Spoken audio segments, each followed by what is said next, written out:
नमस्कार, मी राजेंद्र तिडके आणि आपण पाहत आहात युवा दर्पण लाईव्ह। सुरुवातीला पाहूया आता आजच्या ठळक घडामोडी। अजितदादांचा घातपात असेल तर आकाश पाताळ एक करू, कोणाच्या बापालाही सोडणार नाही। मुख्यमंत्री रोहित पवारांचे प्रसिद्धीसाठी माझ्यावर आरोप, अजितदादांच्या अपघातानंतर काय घडले ते सांगायला लावू नका। सुनील तटकरे, मंत्री गोरेंच्या सांगण्यावरूनच आमचे अपहरण, आमच्या एन्काउंटरचा पोलिसांचा डाव होता। अनिल देसाई व संदीप मांडवे यांचा गंभीर आरोप। अर्थसंकल्पीय अधिवेशनाचे वाजले सूप, मुख्यमंत्री म्हणाले कर्नाटकला 0 FIR नोंदवण्याचा अधिकारच नाही। आणि आता बातमीपत्र बीड जिल्ह्याचं आणि राज्यातील इतर घडामोडींचं सविस्तर। आज दिनांक 25 मार्च 2026 रोजी बीडचे मुख्य पोस्ट ऑफिस हे बॉम्बने उडवून देण्यात येणार असल्याचा एक ईमेल आल्याने एकच खळबळ उडाली। आज सकाळी नेहमीप्रमाणे बीड येथील पोस्ट ऑफिसमध्ये सुरळीतपणे काम सुरू असतानाच अचानक बीड पोस्ट ऑफिसला वरिष्ठ कार्यालयाचा एक ईमेल आला। त्यामध्ये आज 12:10 राज्यातील पोस्ट आणि पासपोर्ट कार्यालये उडवून देण्याची धमकी असून सर्वांना बाहेर काढण्याचे आदेश देण्यात आले। पोस्ट अधिकाऱ्यांनी सर्व कर्मचाऱ्यांना व नागरिकांना बाहेर काढले, परंतु अशा प्रकारे अचानकच का बाहेर काढले जात आहे याचा अंदाज न आल्याने सर्वत्र गोंधळ उडाला। घटनेची माहिती मिळताच तात्काळ बॉम्ब शोधक पथकासह पोलीस घटनास्थळी दाखल झाले। या बॉम्ब शोधक पथकाने पूर्ण पोस्ट ऑफिसची झडती घेतली। आलेल्या सर्व पार्सलची तपासणी करण्यात आली, तर काही पार्सलवर संशय आल्याने सुरक्षेच्या कारणास्तव सदरील पार्सल खोलून पाहण्यात आले। जवळपास 1 ते 1.5 तास चाललेल्या या तपासणी मोहिमेत कोणतीही संशयास्पद वस्तू आढळून न आल्याने शेवटी टपाल अधिकारी व पोलीस प्रशासनाने सुटकेचा श्वास सोडला। ही बातमी शहरात सर्वत्र समजताच सर्वत्र एकच खळबळ उडाली होती। उद्या गुरुवार दिनांक 26 मार्च 2026 रोजी मर्यादा पुरुषोत्तम प्रभू श्रीरामचंद्र यांचा जन्मोत्सव म्हणजेच रामनवमी संपूर्ण देशभरात साजरी केली जाते। बीड शहरात देखील उद्या रामनवमी निमित्त भव्य शोभायात्रेचे आयोजन केले जाते। याच अनुषंगाने रामनवमी निमित्त आयोजित करण्यात आलेल्या शोभायात्रेदरम्यान कुठलाही अनुचित प्रकार घडू नये म्हणून बीड पोलिसांनी तगडा बंदोबस्त लावला आहे। त्यासाठी बीड शहरात सोलापूर येथून 2 राज्य राखीव दलाच्या तुकड्या देखील दाखल झाल्या आहेत। काय सांगाल सर, हा जो पोलीस बंदोबस्त आहे आज बीड शहरामध्ये नेमकं काय कारण असतं? तर रामनवमीच्या निमित्तानं सोलापूर SRPमधून SRPचे 2 प्लाटून इथं बंदोबस्तासाठी आलेले आहेत आणि SRP कायम कुठल्याही उत्सवासाठी कधी हजर असते। किती पोलीस पर्सनल आहेत? 2 प्लाटून आहेत SRP, 60 ते 65 अंमलदार हजर आहेत। किती दिवसासाठी बीड शहरात? 2 दिवसासाठी। ठीक आहे सर, धन्यवाद।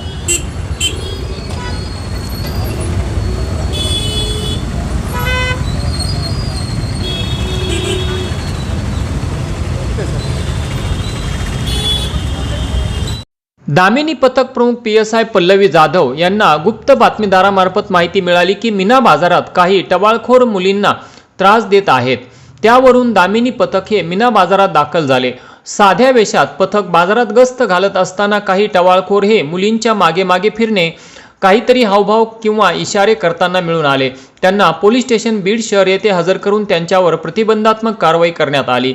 तसेच बाजाराच्या बाहेरच्या आवारातही काही टवाळखोर मिळून आले। त्यांना सर्वांना ताब्यात घेऊन पोलीस स्टेशन शिवाजीनगरला हजर करून त्यांच्यावर देखील प्रतिबंधात्मक कारवाई करून त्यांचे समुपदेशनही करण्यात आले। अशा एकूण 19 टवाळखोरांवर कारवाई करण्यात आली। सदर कारवाई ही पोलीस अधीक्षक श्री नवनीत कामत, अप्पर पोलीस अधीक्षक श्री सचिन पांडकर यांच्या मार्गदर्शनाखाली PSI पल्लवी जाधव, मीरा रेडेकर, शोभा जाधव, चालक अक्षय जाधव, सर्व नेमणूक दामिनी पथक बीड यांनी मिळून केली।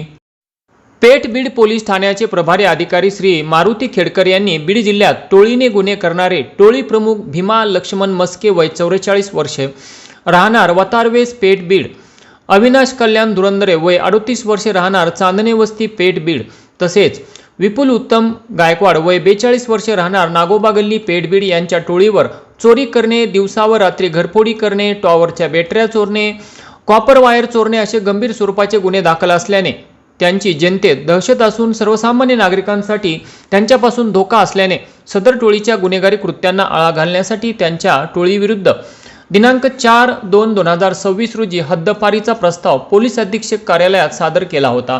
सदर प्रस्तावाची SDPO बीड यांनी चौकशी पूर्ण केल्यानंतर पोलीस अधीक्षक बीड श्री नवनीत कामत यांनी दिनांक 13/3/2026 व दिनांक 24/3/2026 रोजी त्यांचे म्हणणे मांडण्यास त्यांना संधी दिली असता ते गैरहजर राहिले व त्यांच्या टोळीवरील गुन्हे व लोकांमधील दहशत पाहून त्यांच्या गुन्हेगारीला आळा घालण्यासाठी सदर टोळीस बीड, लातूर आणि धाराशिव या जिल्ह्यातून 2 वर्षे कालावधीसाठी आज दिनांक 25/3/2026 रोजी हद्दपार करण्यात आले आहे. सदरची कामगिरी पोलीस अधीक्षक श्री नवनीत कावत, अप्पर पोलीस अधीक्षक श्री सचिन पांडकर, SDPO बीड श्रीमती पूजा पवार, LCBचे PI श्री शिवाजी बंटेवाड यांच्या मार्गदर्शनाखाली PI मारुती खेडकर, सुभाष मोठे, नितीन राठोड तसेच ASI अभिमन्यू अवताडे, बिभीषण चव्हाण, अलीम शेख यांनी मिळून केली. आष्टी तालुक्यातील कारखेल खुर्द येथे सोमवारी मध्यरात्री भीषण अपघात झाला, ज्यामध्ये चालक ज्ञानदेव गर्जे वय 24 वर्षे याचा जागीच मृत्यू झाला. पुण्याहून लोखंडी सळया घेऊन लातूरकडे जाणाऱ्या कंटेनरला एका खाजगी ट्रॅव्हल्सने कट मारल्याने चालकाचा ताबा सुटला आणि कंटेनर रस्त्यावर उलटला. या दुर्दैवी घटनेत चालकाचा सहकारी प्रवीण सोनवणे हा मात्र सुदैवाने किरकोळ जखमी झाला असून भरधाव ट्रॅव्हल्सच्या निष्काळजीपणामुळेच एका तरुण चालकाला आपला प्राण गमवावा लागला. हा अपघात एवढा भीषण होता की ताबा सुटलेला कंटेनर थेट रस्त्यालगत असलेल्या घरांच्या दिशेने झेपावला आणि घरासमोरील ओटे, पत्रे व झाडांना जोरात धडक देऊन थांबला.